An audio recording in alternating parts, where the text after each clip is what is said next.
The Commanders have their new offensive coordinator in Eric Bieniemy. We break down what the hire means for the offense here in Washington. Plus, Bieniemy's offense is known for plenty pre-snap motion, which helped lead the Chiefs to this year's Super Bowl. We hit the practice field to explain the advantages it gives the offense. And with plenty of talent on the Commanders' offense, we go inside the film room to preview what things could look like when Washington takes the field this fall.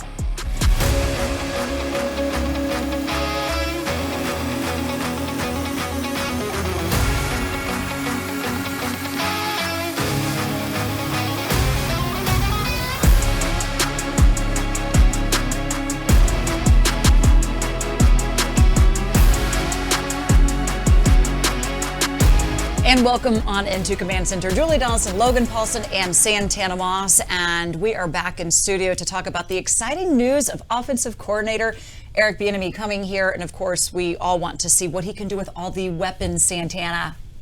That's the first thing that's, jumps off the paper for me. Just looking at what he came from, that offense, how dynamic it was, and just knowing the guys that we have here that we've been waiting to see, used to their full ability. Yeah, he's a guy that's extremely detail-oriented. He holds guys to a high standard. I really want to see what he can do with this skill position group. And the young quarterback in Sam Howell, really excited. Yeah. And, look, he was flexing that Super Bowl ring.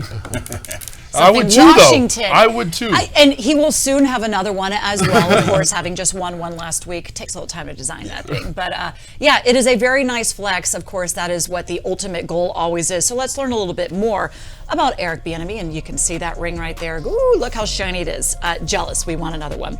Now, over the weekend, yes, they announced EB as the team's newest assistant head coach and offensive coordinator. He comes to town with over 20 years of coaching experience, most recently serving as the Kansas City Chiefs offensive coordinator the past 5 seasons. Now, while with the Chiefs, Bieniemy helped mold their offense into one of the league's best, resulting in 2 Super Bowl titles in the last 4 years. Bieniemy got his coaching career started at his alma mater, coaching running backs at Colorado in 2001. His first coaching ranks in the NFL come as the running backs coach in Minnesota, where he helped guide Adrian Peterson to winning Offensive Rookie of the Year in 2007. Then after a 2-year stint back at Colorado as the OC, Bieniemy joined the Chiefs in 2013, where he spent 5 years coaching running backs, followed by 5 years as the offensive coordinator. Time for our mission debrief, brought to you by the Washington Times. And Logan, I'm going to start with you on this one because you actually have experience with Bieniemy, going all the way back to UCLA days, not too long ago, right? Yes, it was a very long time ago. Dinosaur. Who's counting the years? But you kind of knew him as a coach back Yeah, then. I knew him as a coach. He was the guy that recruited me. He sat in my house. We had dinner together. He said you should really come to UCLA, and he was this very mild-mannered gentleman. And then the first practice I went to, I've never seen someone yell at another human being the way he yelled at somebody, and that was his standard. He held people, the running back specifically, to a very, very high standard. He coached very, very hard, but he was also a great guy to be around and a guy that, showed me a lot about what it means to be a good pro now, I think. Okay, so we're a few years past that. He Yep. now has coaching experience at a couple other colleges, and of course, most notably, having won that second ring at Kansas City just a week or so ago. So Santana, everybody kind of wants to know, why would he take this job in particular when he was already in a good spot? Yeah, that's the big question. That's something that still I'm scratching my head about. Like, what is it that we don't know? And I think we won't know until he comes out and have his press conference. But I really want to understand a little more behind the mask, I guess you can say, of what is favorable on this side than it was having Pat Mahomes and being able to take those 1-year deals year after year. So he gets the title of assistant head coach. What does that mean?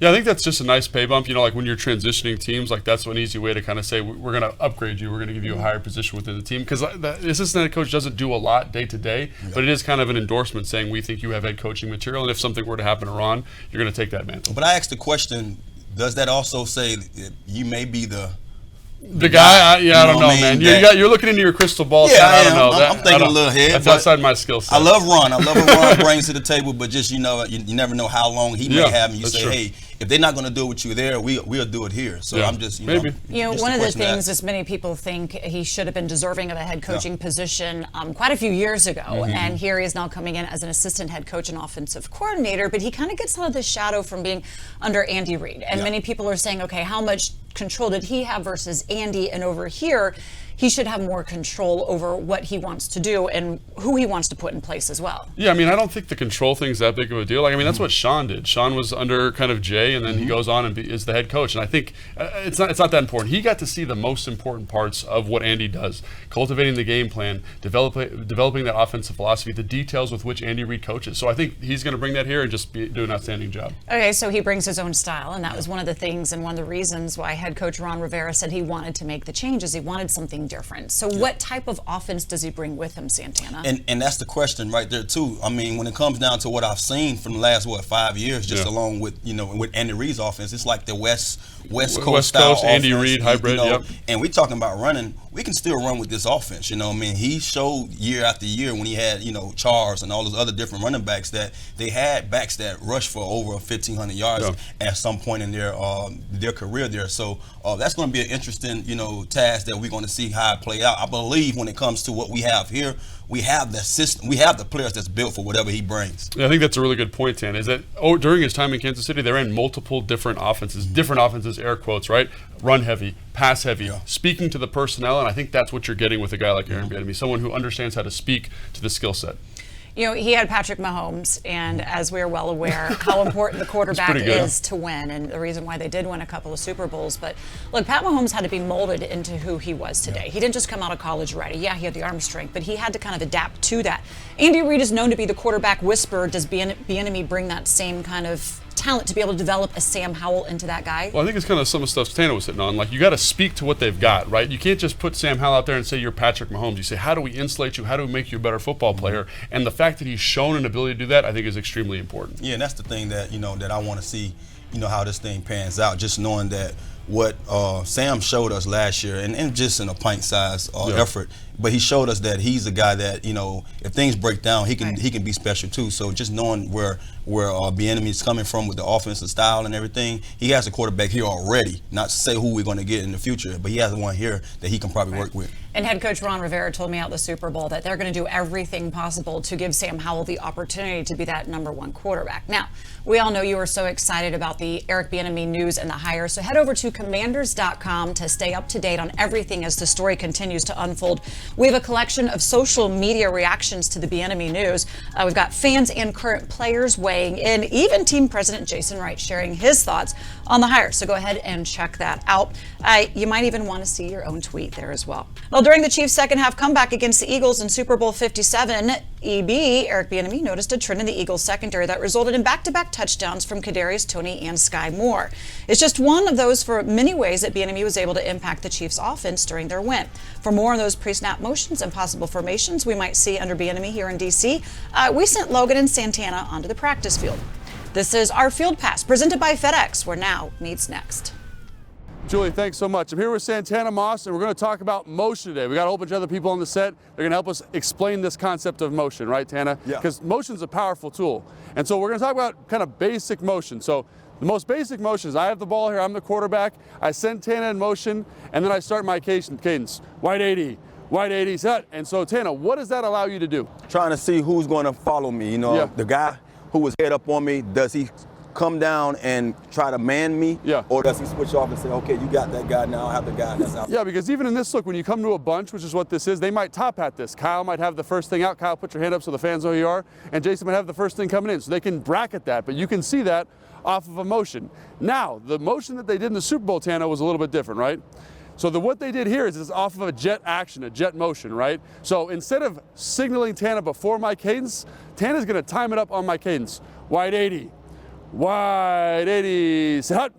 Right, so the reason this is an awesome thing here is because it allows us to stretch the defense horizontally right now.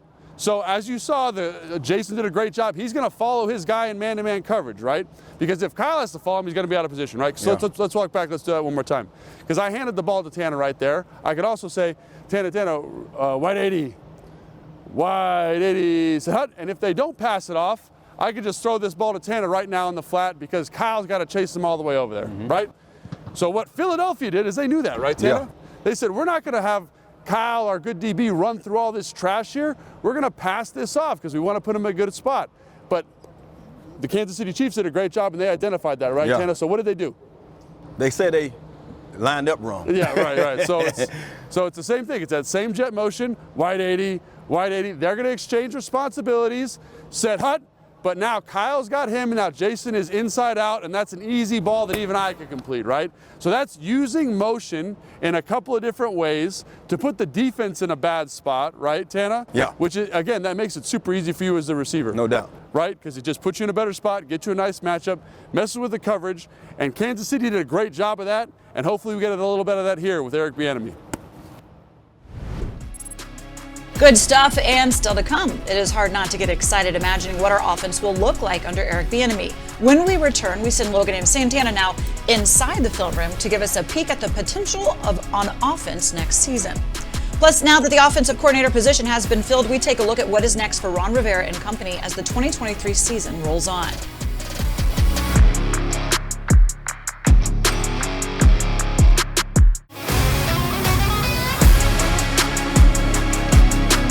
Time for our keys to winning, presented by the Maryland Lottery. Play fast, win fast with fast play games from the Maryland Lottery. He will be doing his thing right here in Washington. Certainly a key, though, to the Chiefs winning the Lombardi Trophy last week at Super Bowl 57.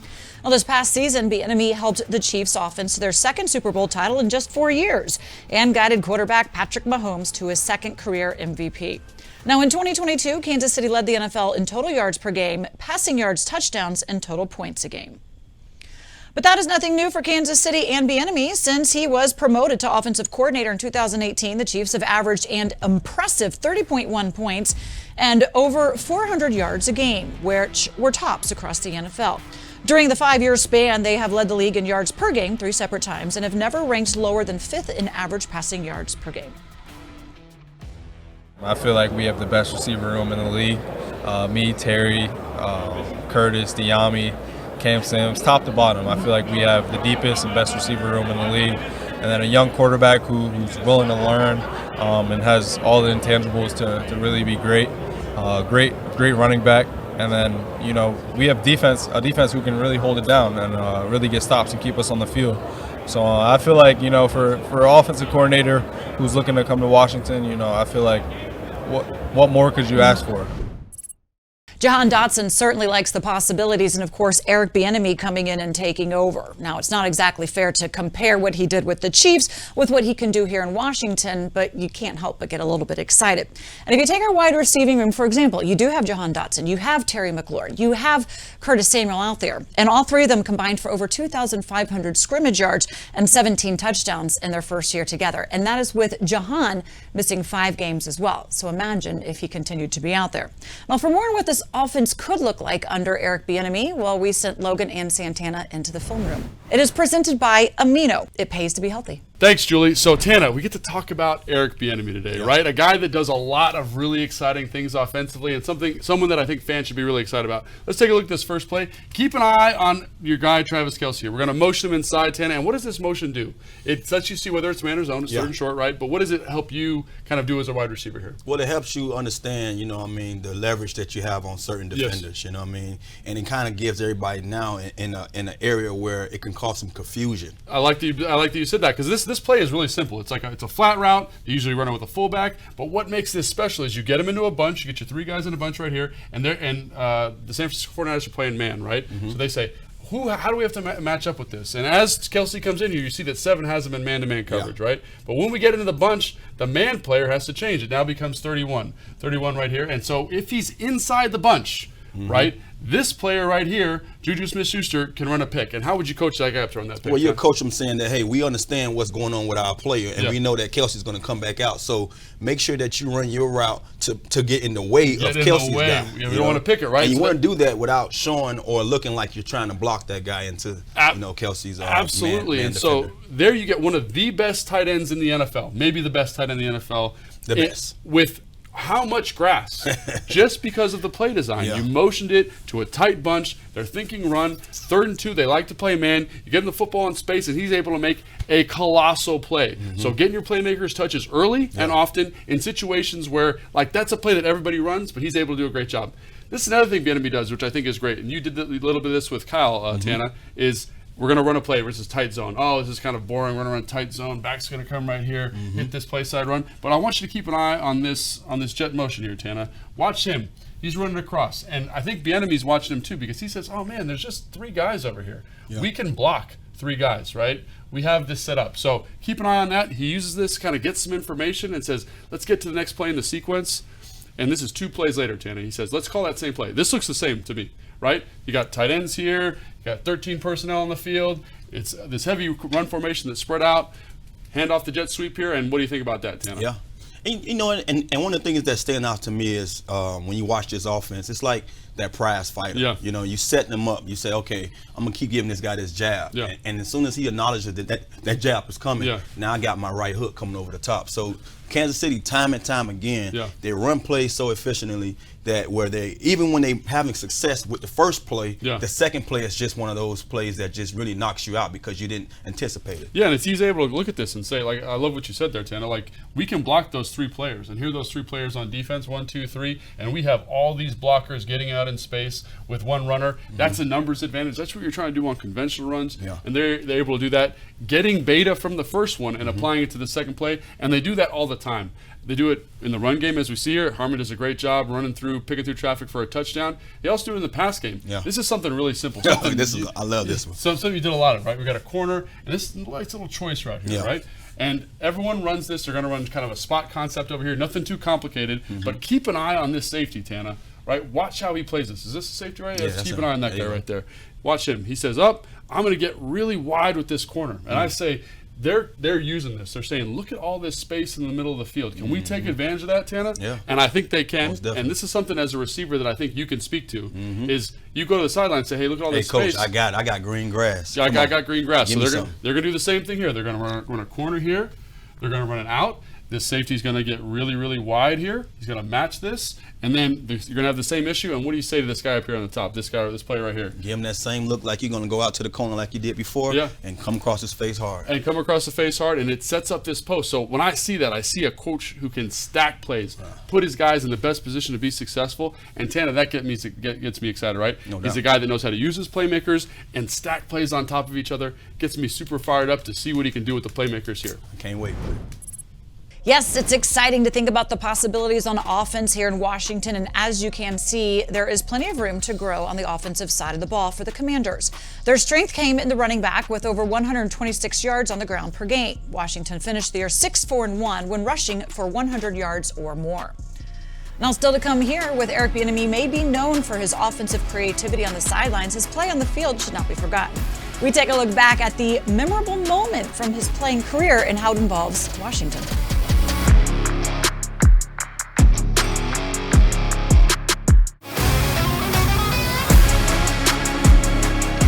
Let's now flash back to November 14th, 1999. Eagles running back Eric Bieniemy scored the final touchdown of his playing career, which was an 11-yard score that proved to be the game-winning touchdown against Washington in the 35-28 victory.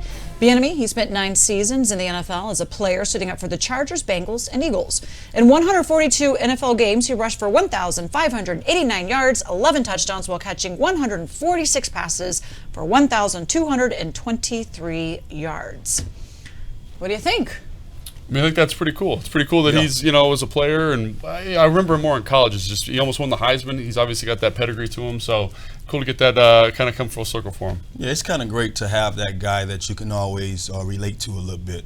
These kids are a lot different because they don't care about what you did. They look at you as this old man talking to me, telling me what to do. You know what I mean? So they think they know everything. But it's great to have a guy with the experience of Bieniemy and just knowing what his experience is as a coach as well. I can imagine the messaging comes off a little bit differently because they did play the game 11 seasons, and now he's passing some of that wisdom on, especially with 2 Super Bowl rings. So definitely a big splash by hiring Bieniemy here as assistant head coach and OC. But let's talk about some other splashes or sprinkles, should they have, as we move forward. And we have the draft coming on. 16th pick overall. Logan, do you want a big splash or just, I mean, I don't know. I don't know how you splash a draft pick. I guess you want to make a hit, right? You want to make sure you line that up really good. I think they're going to probably pick an offensive lineman or a defensive back. So I guess of those 2, the defensive back is a little bit more splashy because people get more excited about that. So I guess DB at 16 would be awesome, or trade back, which would be great. But DB at 16, I think, splash. You know, I'm all about who's the best player at that given spot, yep. and I think for us, as far as what we need, you know, so if it's a DB that's there, then splash on. Splash on. If it's an offensive lineman, it probably won't be a splash. It will probably be a sprinkle because of offensive lineman, but it will be a splash for us. Yeah, I agree. Pickup, I think that's really right. Oh, that's fantastic. You just got soaked on that big splash. A big splash would also be should they move up or trade or whatever, you know, something along those lines. What about this? Daron Payne, we know he makes a big splash on the field. He had a team high 11.5 sacks, pending free agent. Splash move here. Who wants to go first on this one? I'll let Logan tell you. So this to me is this to me. You want to splash. I want him to get paid as much money as possible. So splash away. I just don't think that's going to happen. I think it's probably going to be a franchise tag kind of situation. You know, which is unfortunate for him, but still going to make a lot of money. But that's less exciting. All right, then let me go to the other side of the line because we're already all splashing on that one. What about when it comes to free agency and offensive line? Splash or sprinkle move? We're probably going to have to sprinkle because we need too much. You know what I mean? I mean, so like I said before. It might be a sprinkle, you know, for the money we spending, but for us, for the pickup, it's going to be a splash. So go ahead, splash me. There we go. Tana's back and forth between this. No, but it's good. He likes water. Real quick here, we got just a few seconds left. Secondary linebacker, do you make a splash or sprinkle in those areas? I mean, I just don't think there's a lot of good free agent talent available. So unfortunately, it's a sprinkle. But like Tana said, it's a splash for this team because you're getting depth pieces, you're getting people that are going to contribute right away. I think that's the right way to approach it. So you would splash in sprinkle? Well, you got to. I mean, it's for this organization. I just think like you got to always think about the cap. You know what I mean? The cap is big, and when you say splash, we talking about spending some big bucks. You know what I'm saying? So we might sprinkle a couple of guys because we need the depth, but it's gonna be a splash. Give it to me again. Okay, there you go. We thoroughly enjoyed that segment. Hope you did as well. splash. And make sure you join us back here on Thursday. Eric Bieniemy has his press conference, 11 a.m. We'll have a new show for you. Thanks for joining us. Splash me. Splash.